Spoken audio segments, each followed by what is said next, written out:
Hello there and welcome to Travels with Geordie. My name is Peter Knowles and my pup Geordie here, and I live on this classic wooden motor cruiser in Victoria, British Columbia. And we're fixing it up with a long, slow refit to enable it to pretty much cruise extensively. And if that's the sort of thing you might be interested in, why don't you join us and stick around, maybe even subscribe. We're off for our first little boat ride of the year. Aren't we, pup? Yes, puppy boy. Hang in there.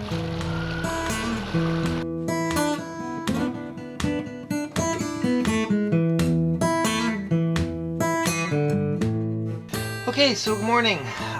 So pleased with the way this worked out. I think it's perfect in all but one way. I'd forgotten that, of course, the top of the transom is a curve. As a result, this is coming along straight, and although I can push it down, it just pushes it down there, so that it's not right. So basically, I have to be able to cut this into a curve in the top, and it looks to me, although I'll figure it out, it's about a 1/4 of an inch between here and here. The thing is then, this trim piece will be a 1/4 of an inch smaller here than it is on the rest of it, and somehow I'm having trouble coping with that. So I'm going to take it all off. It should hold itself together, I pray, and basically scribe it a 1/4 inch down here, curving up, and the bottom will come up from here to here a 1/4 inch and all the way along. Now I can only just do a 1/4 inch because I gave myself a 1/4 inch extra space to cover some of the gubbins that's up under here. So I can just pull it off. It's a bit of work, but I think it's worth it. No trouble at all. It'll be pretty easy to do with the power planer. And then, I may have to sand the routed edge back in because once it's on a curve, I'm not going to be able to run it through the router table face down anymore. It'll all come together. I'm not too worried. The other thing that's happening is that I sort of knew this was going to happen. I didn't put enough of these planks on, so there's a gap in here. The reason I didn't put enough is because I didn't put nailing blocks in high enough. For one reason or another, I got to deal with it now. It's kind of a drag because I want the instant gratification of getting these things on, but it's got to be done right. So if I work with a straight edge on the starboard side here, I can see that over the entire length of each side section, there is about a 1/2 inch. If I put it down at that side, there's about a 1/2 inch gap here. If I rock it down the other way, there's about 1/2 inch gap there. So this camber is about 1/2 inch over this length. One might say it's a 1/4 inch in the middle, higher than both sides. Depends how you look at it. It's a 1/4 inch between here and here, and another 1/4 inch down to there. Okay, let's translate that to the other side. Okay, so over here it's a little more complicated because I don't really need to deal with the camber to the far corner. I really only need to deal with it, I think, from about here, because actually it looks pretty good through there. It's a compound curve, there's no doubt about it, but this is what shipwrights are really good at, merging multi-dimensional curved pieces of wood together. Anyway, so I'm going to just ignore from here over, and basically from this line here, I'm going to curve down roughly a 1/4 inch, which is pretty close to what I need to get in line with the seam of this coping plank. So I'm going to call it a 1/4. It's a magic 1/4, and then from this point up into the same line, I'm going to come up a 1/4, and then from here all the way to the end, it'll be up a 1/4. Put on the eased edge again. Thankfully, I'll be down an 1/8 at this point, so I'm not going to be so close to that plug that I'm causing any grief. Glad I didn't drill these plugs yet. Related to that, this piece of wood is temporary. It's got it, well, not temporary, but it's going to be replaced. I cut away some clearance for it, but even though it's wrong now, I'm not worried about it because I'm going to replace this because it's the jamb for the door, which has to be rebuilt in the not too distant future. Way too much information. Let's get this off. Now here's hoping this doesn't cause me any great grief. I'd like to think that this will only have the slightest bit of spring back, but so far so good.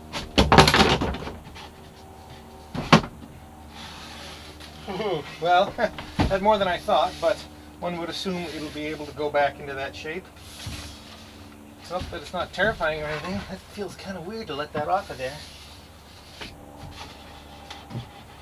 Oh, it does feel kind of weird to do it, to tell you the truth, but I think it's okay. I think it's okay. All right. Before it gets used to this shape too much, let's get that trimming done. Well, it certainly does feel a bit precarious to put my new little baby here under the knife, so to speak. So anyway, so this is going to curve up to here 1/4 of an inch, and from up to here 1/4 of an inch. So basically from this point that way, I got to take 1/4 of an inch off the bottom, which I'm going to do by dropping it into the saw here, and then working my way along. I'll have to move the saw to pull this off. Anyway, yuck, yuck, yuck.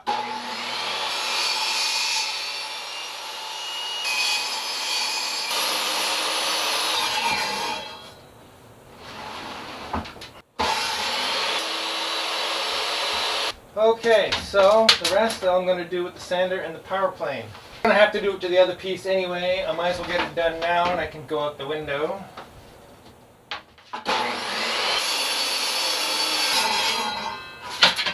Okay. So thankfully I actually have a piece of wood with the exact same curve on it. I found that out by going and putting it across the back of the transom and it fit perfectly. So I'm going to use this to scribe my two curves here, basically from 1/4 of an inch to 0, and on this side from 0 to 1/4 of an inch. Go. Okay, so that curve, if you can see it, and that curve. We'll obviously get these started with a power plane. Again, no stress, no stress.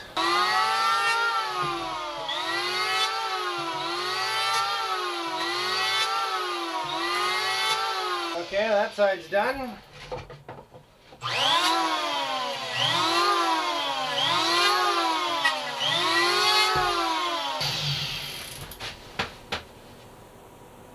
Nice, nice. Okay, let's switch over to sanding.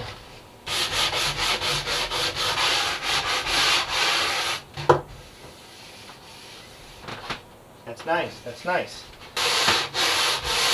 So I'll come along here as far as seems to make sense.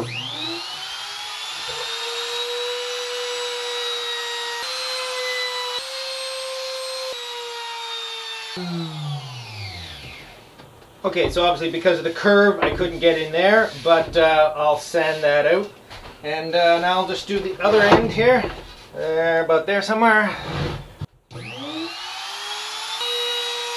A little bit of sanding here and there, and that'll look gorgeous.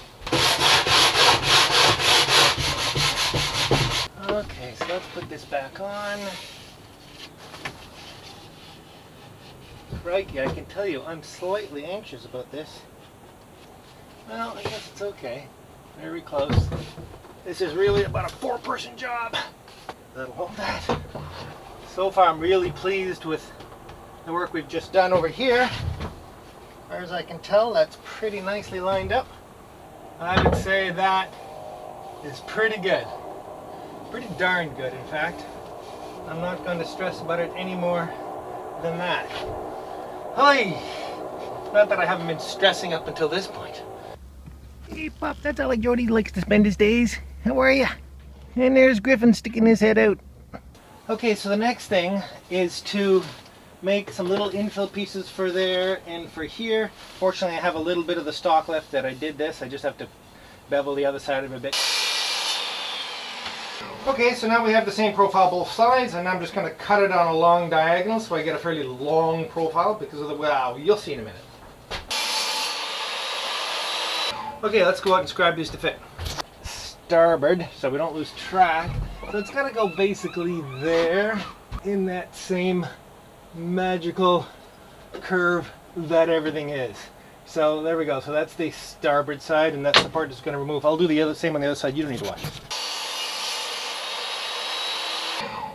Alright, I'll go see how this one fits, and if it fits on the other side, which turned out to be almost the exact size, we know we're good to cut the other one. So yes, I'm only nailing these in. Only that much of it is going to show. So I'm not going to bother putting screws and plugs. It's not going to fall out. And let me get some oil on that and get moving. Some of you will notice this notch as well, which is going to be exposed ever so slightly. I could put a little piece of, you know what, I'm just not gonna bother. And yes, I have to take this off at least one more time. Crikey. I don't know how many times I'm gonna get away with this. Hopefully at least one more. Okay. Good enough. Unfortunately here it's also very, very close. Ventilation cap. And a little bit of oil. Alright, so time to put the trim piece back in. And as this should be the last time I'm going to install it, I'm also going to oil the back of it just to try and make an attempt at keeping humidity equalized on the front and the back. I don't know how effective this is going to be, but I'm going to do it.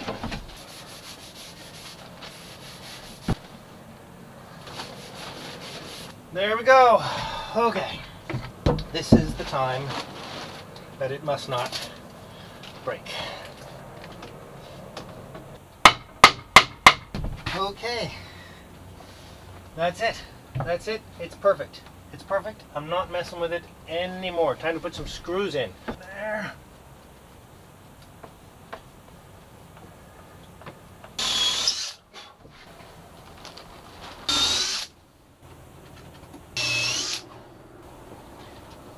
Okay. Wow. Thrilled. Here we go. So here's the starboard side piece, which I have saved you the misery of watching me cut, curve, sand, and reroute, but it's done. The end doesn't count because it's getting cut off, but basically the trim would end about there. So we've got a 1/4 inch of drop right through here, and it's the same width all the way along. In other words, this whole section this way has been cut down by a 1/4 inch. Let's see if it was worth it. So that pretty much means it's time to get back to steaming. This little jig has worked pretty well, actually. I think this has worked out really, really well. And that goes up in there. We set this up between the marks, right there. Can we plug it in? Well, we've been boiling for well over an hour here. Nothing to do but get on with it. All right, start with unplugging, unclamping. Whoa, that's hot. I'm gonna leave the blanket on it as I swing this around and around and around, and I'll swing you around, see what we're up to here. We get to here, and once I line that end up, I'm gonna take the blanket off and start to flex. Whoa, it's hot. That's a good sign, right?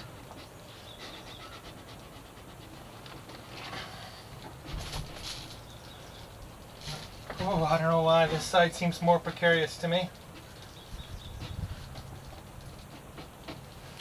Okay, and we get this thing going. So what I'm doing now is I'm getting the oil on the back side that I did also on the port side. I've done it up to here by prying it out, and now I just have to do it on this side, and I'm just going to be a little bit careful about it. Just gently pull it. There we go. Oh, that's drenched. Good, good, good. This clamp back on like this. Try not to get too much oil all over everything. And that should hold that relatively well. Okay.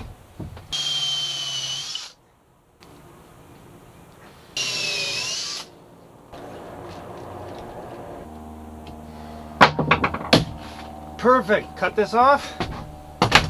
And, oh, woohoo, there you go. I am beyond pleased. Over the moon, actually. Just fantastic.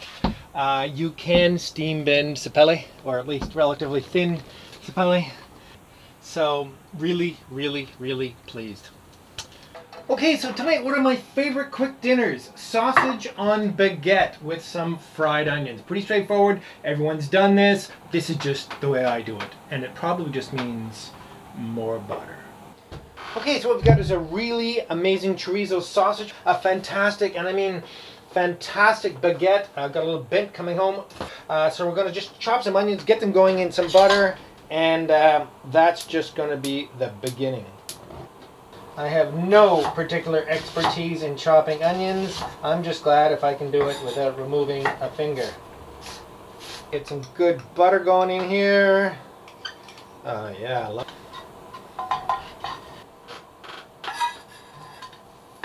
It's always amazing when you chop onions how many it looks like at first and they reduce down to next to nothing. This is just for one sausage. Okay, let's get those frying. Now this is going to take forever. Frying onions takes the longest time. Alright, well, we're waiting for those onions some more. Let's get this baguette ready. I don't generally use the end, especially of this particular type of baguette, because it's very pointy. So I take, I don't know, about that much. I don't know, maybe that's a bit much, but I like baguette, so there you go.